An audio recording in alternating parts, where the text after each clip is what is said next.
Welcome to TradeTheNBI.com. This is Jonas Reports for the 13th of July.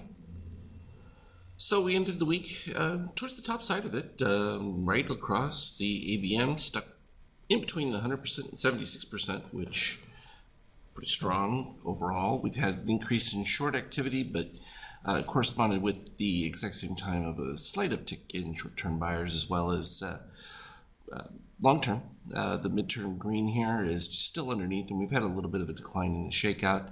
You can see that we're producing a significantly lower shakeout peak from where we were before.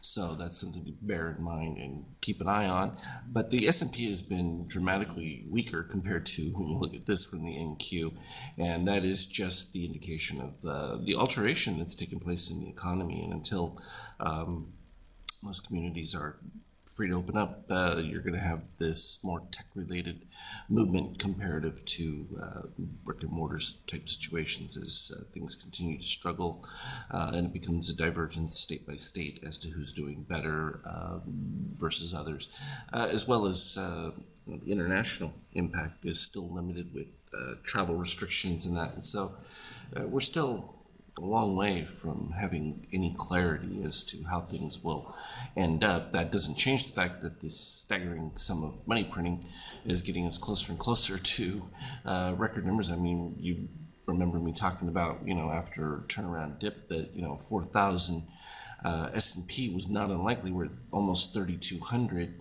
And people are just like freaked at this construct because of their EPS and these other metrics they've been using, but they're not taking into account the full measure of things and what the expectations will be going forward. Now, if things were improving economically, I think you'd even see these numbers much higher, but that would also be problematic because then you would see transitional inflation actually manifesting itself into the real world as opposed to the status quo that we're seeing right now with just replacement income via borrowing. So it's a little bit different. From the euro standpoint, it got flatline. There's nothing happening significant there, and of course, impressive how they keep oil right at the exact same zone here until that huge excess is weeded through and a steady replacement demand starts to peak. And as that begins to develop, then we will see significantly higher oil. But until then, not just yet.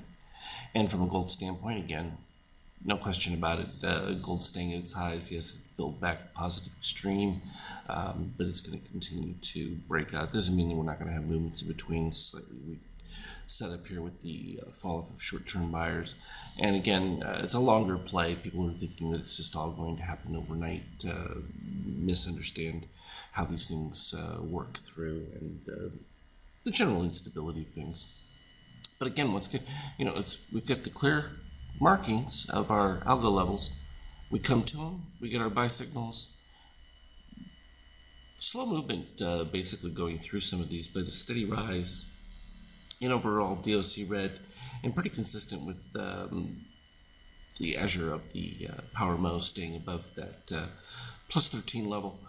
Certainly indicates additional strength. We had this brief little decline move right there that pretty much turned around pretty darn fast right off that same 3140 range, and we kind of traded back and forth on that one until it started to catch up to it. And then we got to the 54.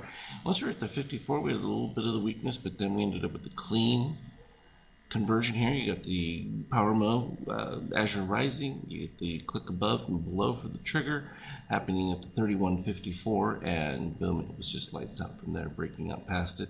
There was a lot of positive extremes in between there, so it would not be out of the question to have some of these areas be retested as new, but they're pretty close to the existing 72, so not necessarily worth making a change on that. You can kind of see that they corresponded more to the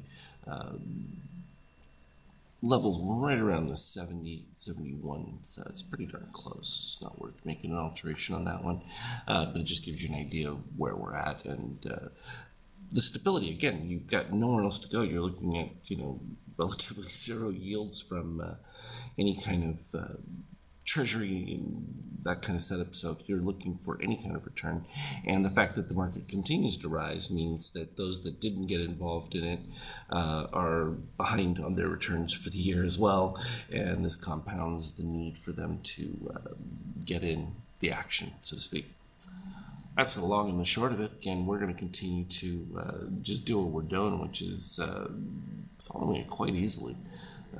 No objections to it whatsoever. As always, though, I will put up any relevant charts and details in the Skype chat. Trade well. We'll talk to you later.